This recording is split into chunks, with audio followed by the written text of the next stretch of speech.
100 words per minute for 8 minutes.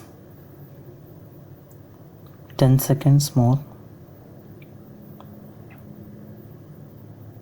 5 seconds.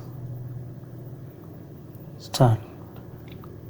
In ancient times, India had the Gurukula system of education in which anyone who wished to study went to a teacher's house and requested to be taught.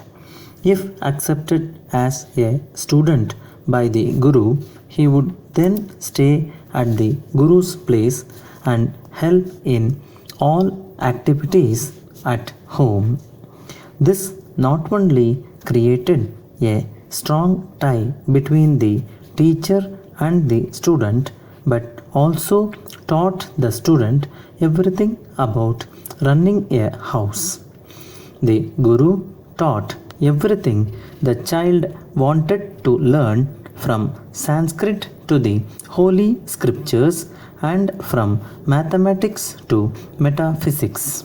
The student stayed as long as she wished or until the Guru felt that he had taught everything he could teach.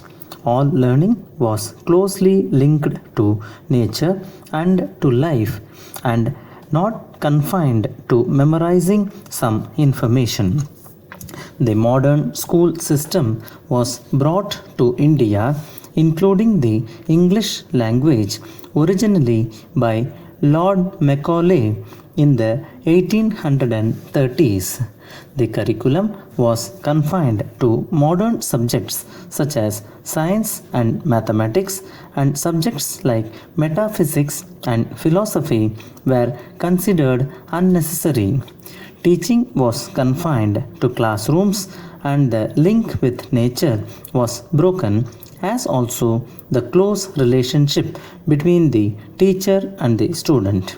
The Uttar Pradesh Board of High School and Intermediate Education was the first board set up in India in the year 1921 with jurisdiction over Rajputana, Central India and Gwalior. In 1929, the Board of High School and Intermediate Education, Rajputana, was established. Later, boards were established in some of the states, but eventually in 1952, the constitution of the board was amended and it was renamed Central Board of Secondary Education. All schools in Delhi and some other regions came under the board. It was the function of the board to decide on things like curriculum, textbooks, and examination system for all schools affiliated to it. Today, there are thousands of schools affiliated to the board, both within India and in many other countries. Universal and compulsory education for all children in the age group of 6 to 14 was a cherished dream of the new government of the Republic of India. This is evident from the fact that it is incorporated as a directive policy in Article 45 of the Constitution. But this objective remains far away even more than half a century later. However, in the recent past, the government appears to have taken a serious note of this lapse and has made primary education a fundamental right of every Indian citizen. The pressures of economic growth and the acute scarcity of skilled and trained manpower must certainly have played a role to make the government take such a step. The expenditure by the Government of India on school education in recent years comes to around 3% of the GDP, which is recognized to be very low. In recent times, several major announcements were made for developing the poor state of affairs in education sector in India. The most notable ones being the National Common Minimum Program of the United Progressive Alliance government. The announcements are: A. To progressively increase expenditure on education to around 6% of GDP. B. To support this increase in expenditure on education and to increase the quality of education, there would be an imposition of an education cess over all central government taxes. C. To ensure that no one is denied of education due to economic backwardness and poverty. D. To make right to education a fundamental right for all children in the age group 6 to 14 years. India is divided into 28 states and 7 so-called union territories.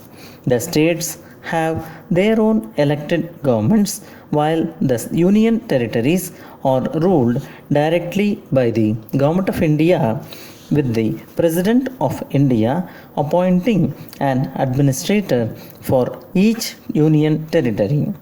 As per the Constitution of India, school education was originally a state subject.